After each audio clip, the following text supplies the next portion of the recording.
chante. Toi qui l'as tant mérité. Juste une mélodie pour donner l'espoir à tous ceux qui se retrouvent sans toi, en criant vers le ciel, que Dieu nous entend. Ils soignent ceux qui s'unissent, ce soir, lève-nous, ce soir,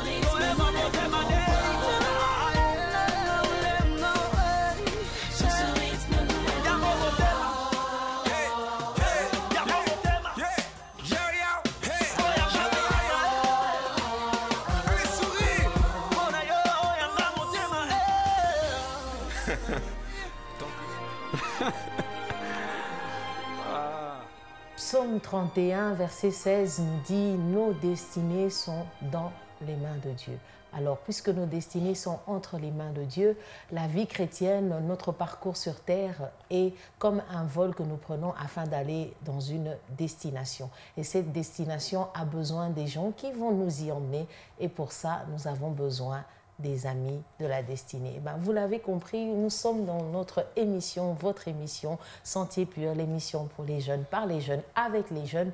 Et nous sommes là afin de promouvoir les valeurs chrétiennes au sein de nous qui sommes jeunes et forts. Alors, je ne suis pas seule sur ce plateau, vous l'avez compris, nous allons débattre sur ce thème, les amis de la destinée. Et comme je le disais, je ne suis pas seule sur ce plateau.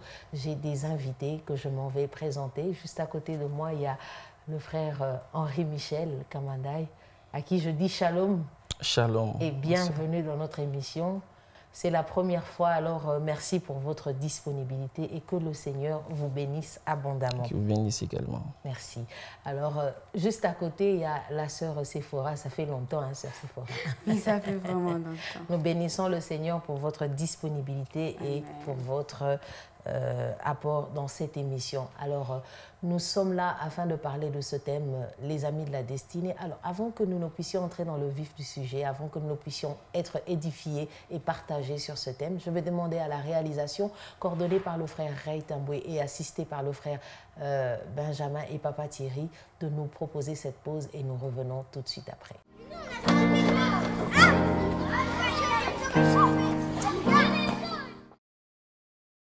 Nous voulons commencer, je vais me tourner vers notre invité Henri-Michel. Est-ce que vous pouvez nous définir, selon vos mots, selon le dictionnaire, ce que vous entendez par « amis de la destinée » ? Merci, ma sœur. D'abord, j'aimerais rendre gloire au Seigneur pour cette opportunité. Elle est vraiment une parmi plusieurs en or que la jeunesse est en train de bénéficier afin de comprendre la vision de Dieu pour la jeunesse. Et je bénis aussi le Seigneur pour le grand travail que vous faites. Alors, pour répondre à cette question, les amis de la destinée, pour moi, je comprends que c'est toutes ces personnes que Dieu met à notre disposition ou sur notre chemin pour nous booster à atteindre un objectif précis selon son plan.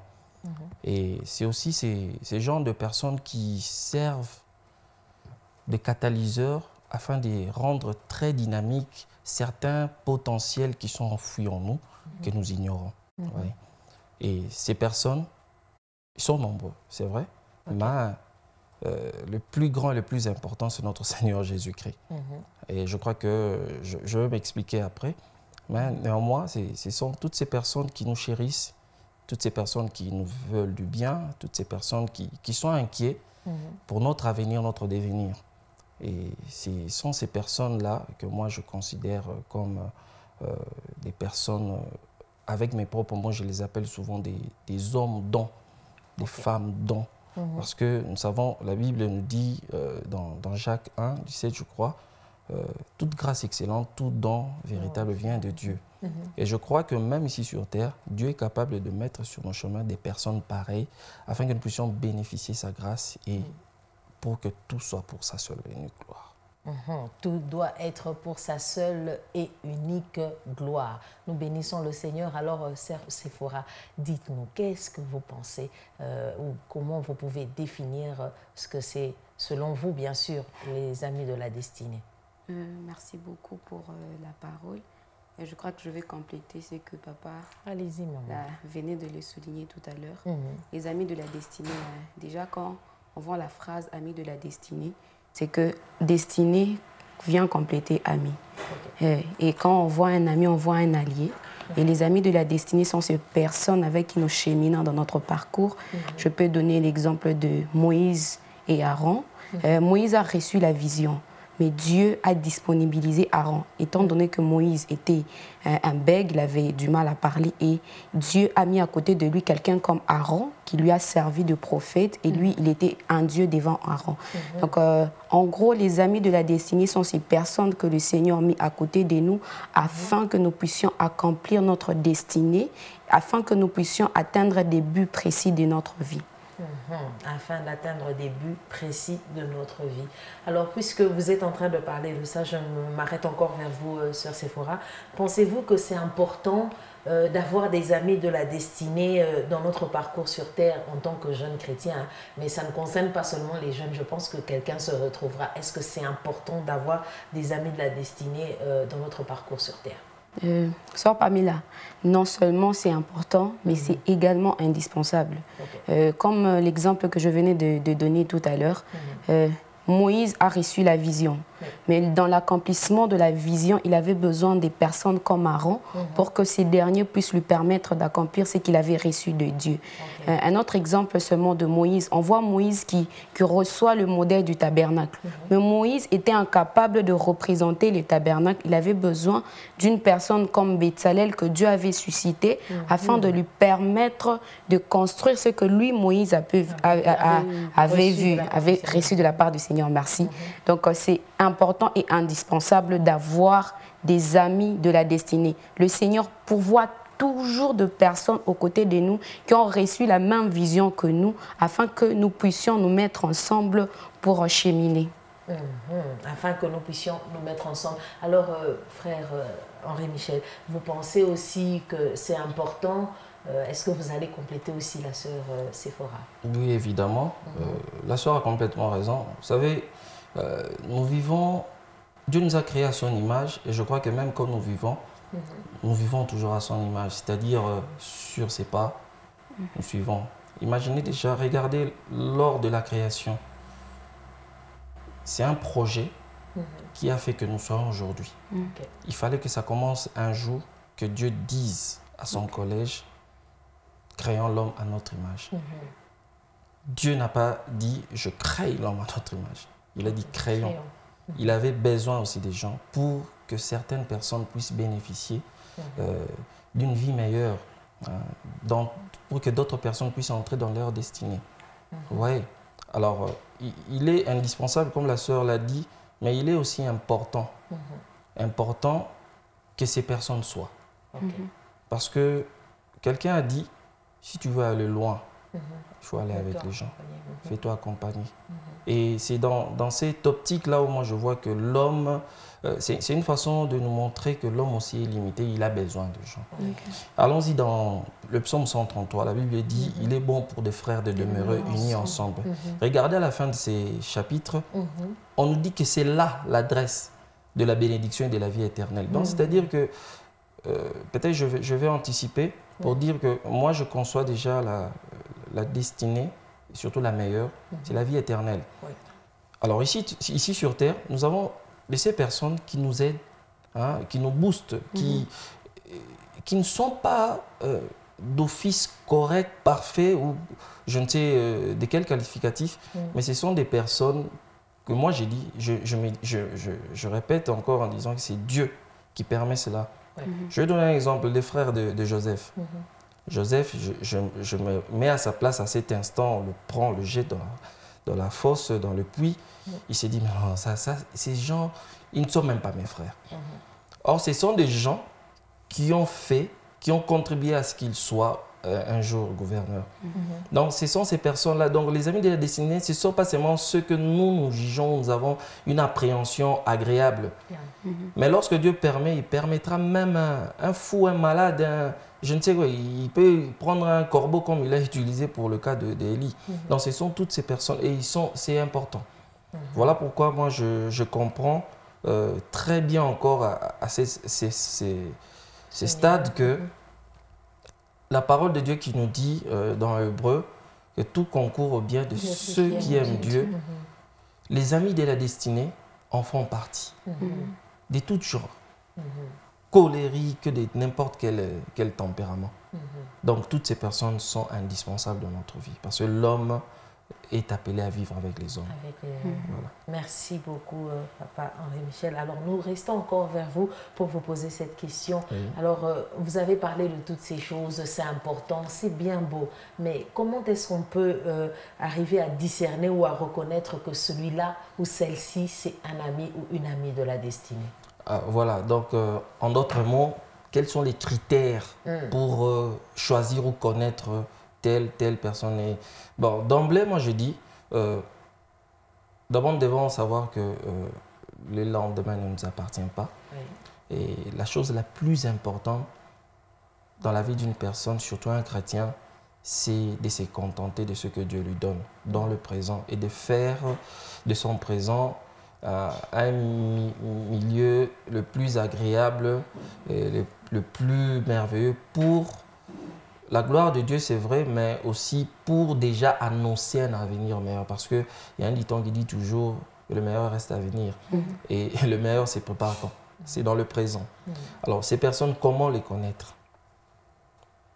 Humainement parlant, je peux dire facilement que c'est à partir d'un témoignage.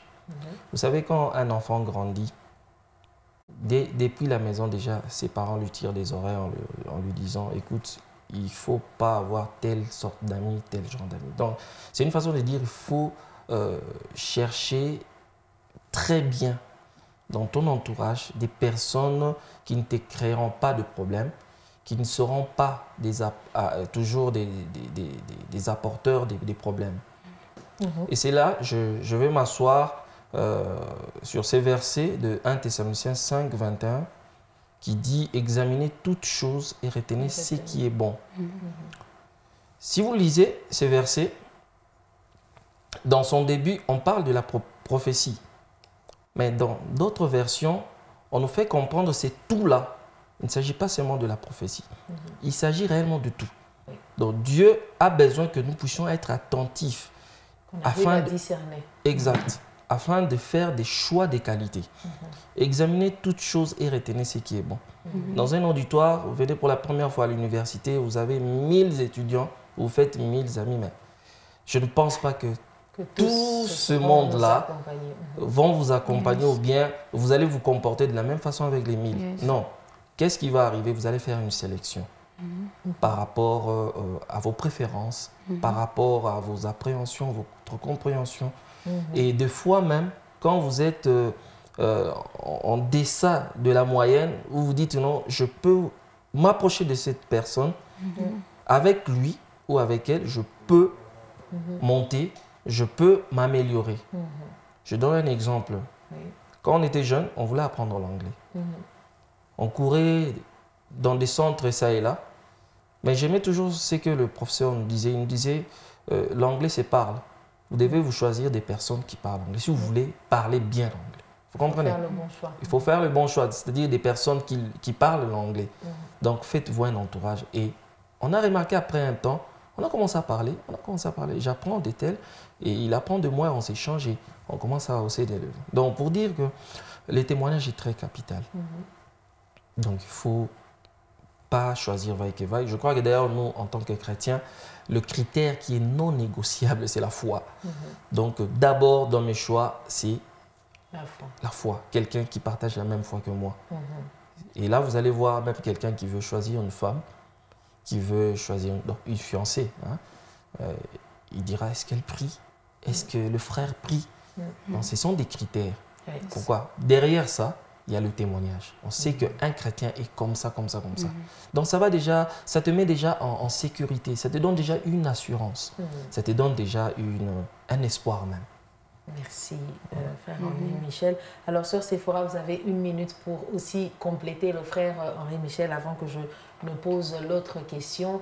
Je vais quand même anticiper. Quel rôle jouent les amis de la destinée dans la vie d'un jeune chrétien qui a une destinée glorieuse avec le Seigneur? Donc, avant que vous ne répondiez à cette question, vous pouvez aussi compléter en 1 minute le frère Henri Michel, qui a parlé de comment discerner et reconnaître les amis de la destinée sur notre parcours. Pour être brève, si je dois compléter quelque chose, je vais préciser 2 éléments. Premièrement, reconnaître un ami de la destinée n'est pas une question de proximité. Ce n'est pas parce que la personne est proche de toi qu'elle est forcément une amie de la destinée. Et deuxièmement, ce n'est pas parce que la personne a passé plus de temps à tes côtés qu'elle est forcément une amie de la destinée. Et j'ai aimé ce que Papa Henri a dit, il faut premièrement c'est référé au Saint-Esprit. Il est celui qui peut sonder le cœur de gens. Il est celui qui voit les gens avec clarté. Facilement, nous nous laissons berner par les personnes autour de nous, par ce qu'ils sont en train de faire. Mais en réalité, dans le fond de leur cœur, ces personnes nous veulent du mal. Mais quand nous nous référons à Dieu, au Saint-Esprit, il est celui qu'on appelle l'Esprit de vérité. Si on le prend lui comme référence, facilement on sait discerner qui sont les personnes avec qui nous devons cheminer dans notre parcours.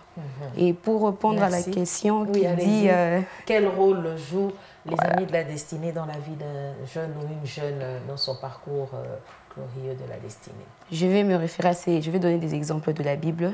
Le livre d'Ecclésiaste, le chapitre 4, à partir du verset 9, est en train de dire « Deux valent mieux qu'un, lorsque l'un tombe, l'autre le relève ». Déjà, le premier rôle d'un ami de la destinée est celui de relever l'autre quand il y a un qui est tombé. Donc les amis de la destinée sont là pour nous relever. Et si je dois prendre l'exemple de David et de Jonathan, Jonathan a sauvé la vie de David. Les amis de la destinée sont là également pour nous sauver quand il y a la mort qui frappe à notre porte. Ils sont là aussi pour nous soutenir. Je vois l'exemple de Ruth et de Naomi. Ruth est en train de dire à Naomi, ton Dieu sera mon Dieu, où tu iras gérer, ton peuple sera mon peuple.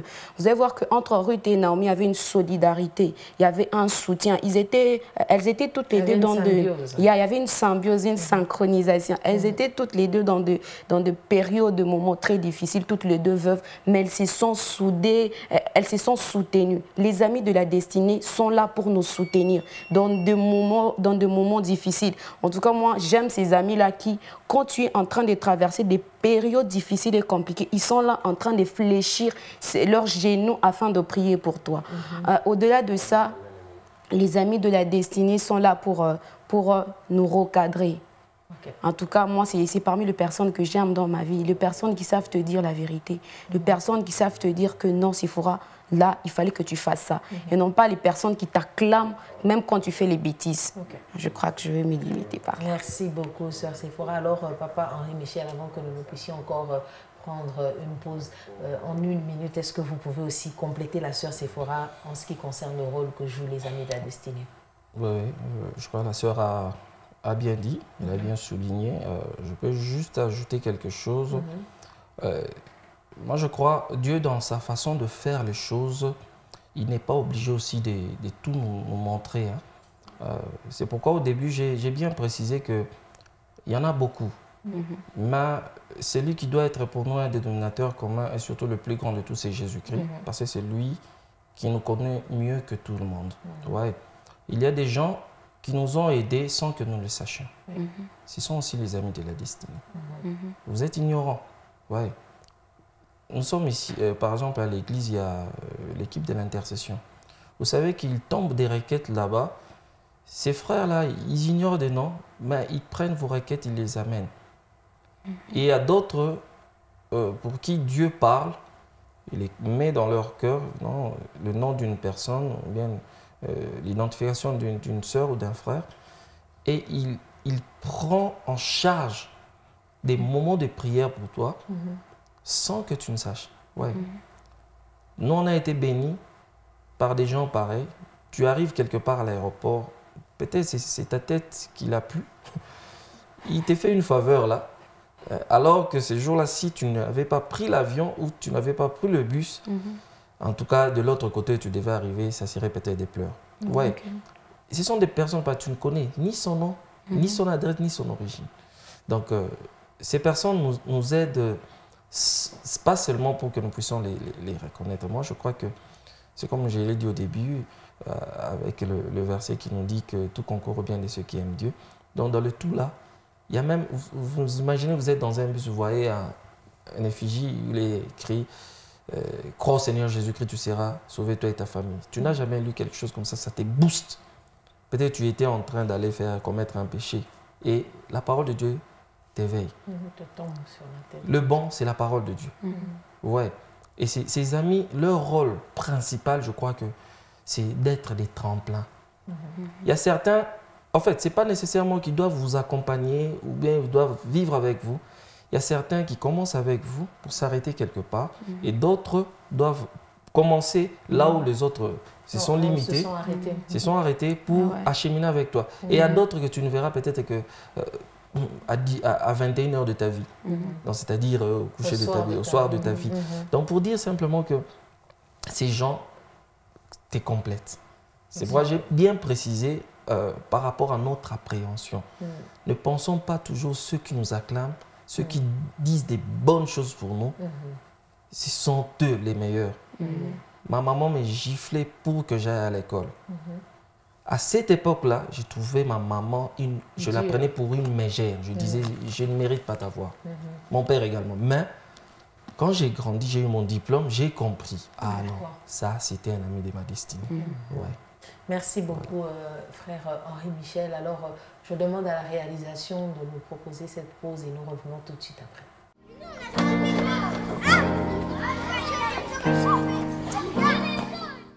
Je me tourne encore vers la sœur Séphora pour cette question. On a tellement parlé de beaucoup de choses que j'étais en train de vous écouter puis j'ai dit waouh. Nous bénissons le Seigneur en tout cas pour les grâces et les dons que vous êtes. Tout à l'heure, le frère Michel a dit qu'il y a des gens qui sont des grâces et des dons, des personnes dons. Alors nous bénissons le Seigneur pour vous qui êtes des personnes dons. Alors sœur Séphora, sommes-nous tous, parce que le frère Michel en a parlé tout à l'heure, des gens qu'on ne connaît pas, qui nous aident et qui sont des tremplins en ce qui concerne le rôle. Alors sommes-nous tous un ami de la destinée pour quelqu'un? Quelqu'un dans la vie, tu es son ami de la destinée, non? On ne va pas être tous amis de la destinée de quelqu'un, mais est-ce que forcément il y a quelqu'un qui est ami de la destinée pour quelqu'un d'autre? Je crois que le frère Henri l'avait souligné. Dieu, quand il a créé l'homme, il y a la présence d'un nous, c'est-à-dire il y a l'unité, il y a la présence d'une communauté. Et ça fait référence à une communauté. Dieu a appelé l'homme à vivre dans la société, dans la communauté. L'homme, même si Dieu t'appelle, tu peux l'entendre seul, mais il t'appelle à partager cette vision avec certaines personnes. Je crois que nous sommes tous un ami de la destinée pour une certaine personne. Comme le frère Henri l'avait dit si haut.